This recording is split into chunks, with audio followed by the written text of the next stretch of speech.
आपका स्वागत है हमारे YouTube चैनल डीके स्टोरी में।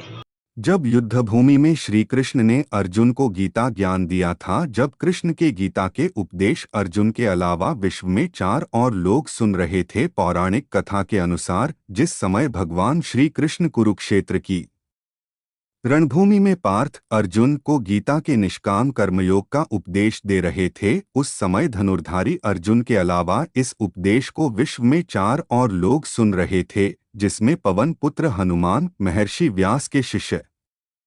कृष्ण के गीता के उपदेश अर्जुन के अलावा विश्व में 4 और लोग सुन रहे थे। कृष्ण के गीता के उपदेश अर्जुन के अलावा विश्व में 4 और लोग सुन रहे थे। पौराणिक कथा के अनुसार जिस समय भगवान श्री कृष्ण कुरुक्षेत्र की रणभूमि में पार्थ अर्जुन को गीता के निष्काम कर्मयोग का उपदेश दे रहे थे, उस समय धनुर्धारी अर्जुन के अलावा इस उपदेश को विश्व में 4 और लोग सुन रहे थे, जिसमें पवन पुत्र हनुमान, महर्षि व्यास के शिष्य तथा धृतराष्ट्र की राजसभा के सम्मानित सदस्य संजय और बर्बरीक शामिल थे।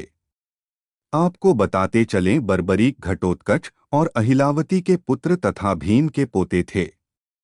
जब महाभारत का युद्ध चल रहा था, उस दौरान उन्हें भगवान श्री कृष्ण से वरदान प्राप्त था कि कौरवों और पांडवों के इस भयंकर युद्ध को देख सकते हैं।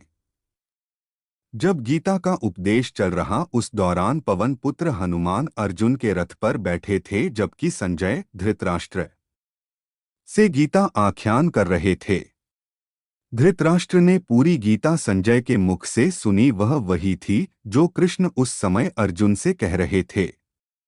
भगवान श्री कृष्ण की मंशा थी कि धृतराष्ट्र को भी अपने कर्तव्य का ज्ञान हो और एक राजा के रूप में वो भारत को आने वाले विनाश से बचा लें। यही नहीं, यही वह 4 व्यक्ति थे जिन्होंने भगवान श्री कृष्ण को विश्वरूप के रूप में देखा। 10वें अध्याय के 7वें श्लोक तक भगवान श्री कृष्ण ने अपनी विभूति, योग शक्ति तथा उसे जानने के महात्म्य का संक्षेप में वर्णन किया है। फिर 11वें श्लोक तक भक्ति योग तथा उसका फल बताया। अर्जुन ने भगवान की स्तुति करके दिव्य विभूतियों तथा योग शक्ति का विस्तृत वर्णन करने के लिए श्री कृष्ण से प्रार्थना की।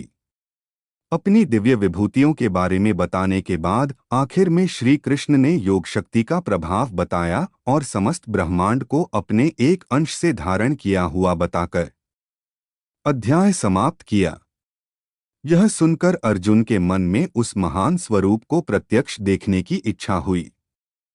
तब 11वें अध्याय के आरंभ में भगवान श्री कृष्ण ने विश्वरूप के दर्शन के रूप में अपने को प्रत्यक्ष किया। इसी विराट स्वरूप में समस्त ब्रह्मांड को समाहित देख अर्जुन मोह मुक्त हुए तथा युद्ध के विरक्ति भाव से मुक्त होकर महाभारत युद्ध का निष्ठापूर्वक संचालन कर कौरवों पर विजय प्राप्त की। अगर आप भी श्री कृष्णा जी को प्राप्त करना चाहते हो तो